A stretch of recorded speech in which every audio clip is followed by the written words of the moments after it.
Songs Beneath the Ice.it was a biting Monday in early January 2025 when Ella Marwood's snow-dusted Jeep crunched into the frozen outskirts of Kivalliq, a remote speck of a settlement on the edge of a vast ice-bound lake in Alaska's interior.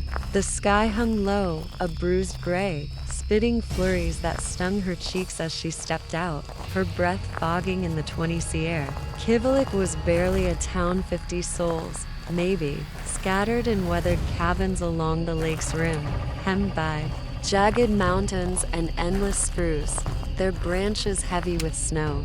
Ella, 29, a weary biologist with sharp green eyes and a practical bob of chestnut hair, had come for science, a university grant to study the lake's ecosystem after reports of strange sounds echoing from beneath its ice. She adjusted her scarf, hauled her gear from the back, hydrophones, cameras, temperature sensors, a laptop, her boots sinking into the powder as she trudged toward the only sign of life, a general store with a flickering neon sign, Kivalliq Goods. Inside, the air smelled of wood smoke and coffee. A handful of locals, bundled in furs, glanced her way, their faces etched with suspicion. The storekeeper, a stout woman with gray braids, handed her a key to a rented cabin up the path, third on the left, her voice clipped, eyes darting to the window, to the lake beyond.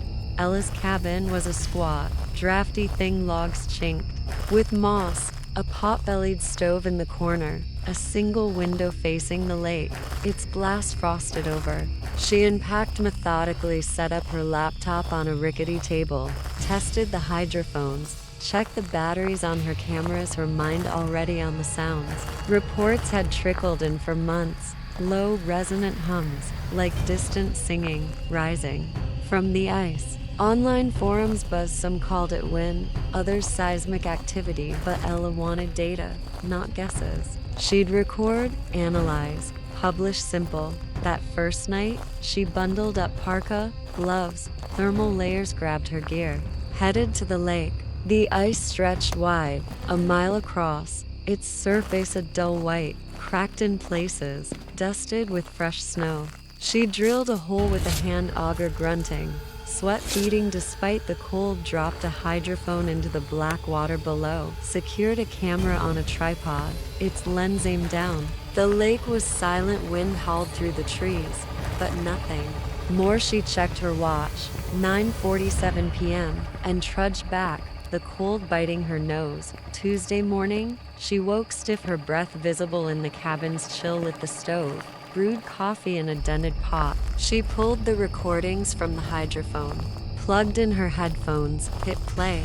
Static at first, then a sound, low, melodic, a hum that swelled into a chant, voices overlapping, not human to deep, too hollow, vibrating in her chest, raising the hairs on her arms. She replayed it again, the melody haunting, layered, like a choir singing in a language she couldn't grasp.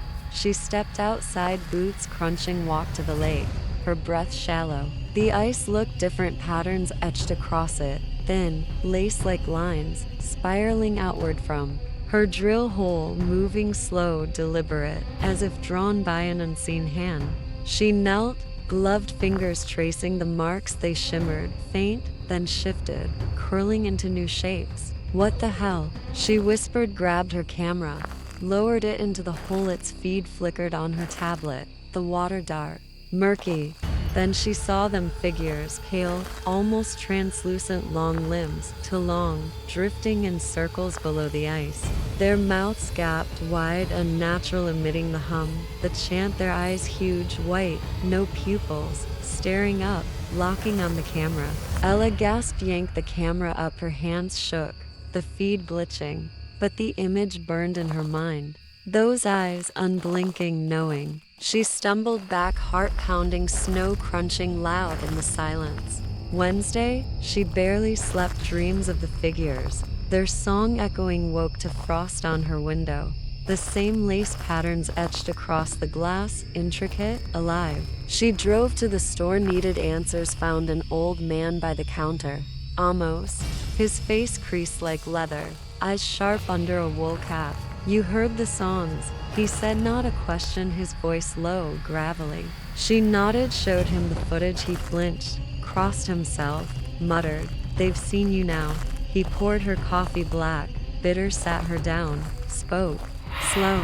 "Back in the 20s, folks came for gold expedition. Big group camped on the lake. Blizzard hit. Ice broke, they sank.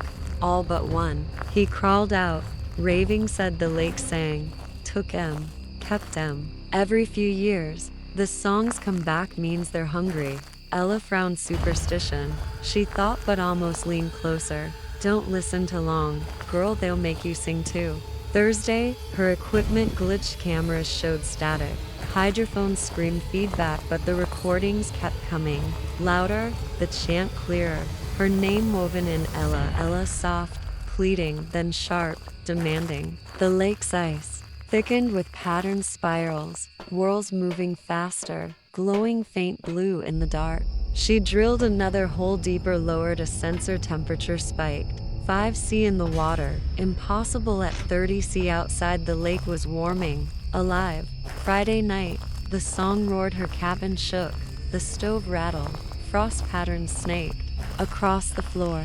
She grabbed her coat, ran to the lake. Ice cracked, loud, splintering steam rose from the fissures, hot, unnatural. Below, hundreds of figures, pale, glowing, pressed against the ice, their hands clawing, nails scraping, mouths open, singing louder, deafening. Ella covered her ears, screamed, "Stop!" But the sound burrowed and relentless. She ran to, almost banged on his door, found it ajar, pushed in. He sat frozen, dead, his body stiff, hands clamped over his ears, eyes wide, mouth twisted. In a silent scream, on the floor, carved with a knife, "They want you to sing with them." Ella gagged, backed out, her breath hitching, the song following, vibrating in her bones. She stumbled to the lake, needed her gear, needed to leave, but the ice groaned. Split, she fell through, into the black. Water swallowed her ice cold, burning her lungs, seized.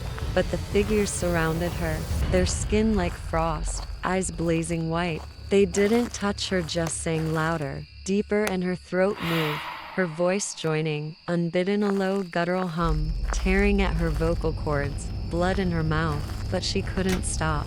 The song consumed her, her vision blurred. Darkness closed, she sank, singing, lost. Saturday, she woke, sprawled on the shore, alive, snow in her hair, throat raw, silent. She tried to speak, nothing, just a low, inhuman drone, their song echoing from her chest. She packed, fled, drove south, the hum in her head, constant. Their voices, Ella, come back every night, in dreams, the lake, the figures, their eyes calling. A month later, a hunter found her gear, recordings intact, her voice, singing with them, though she swore she hadn't. The lake froze over, patterns on the ice formed her face, and the songs played, even in daylight.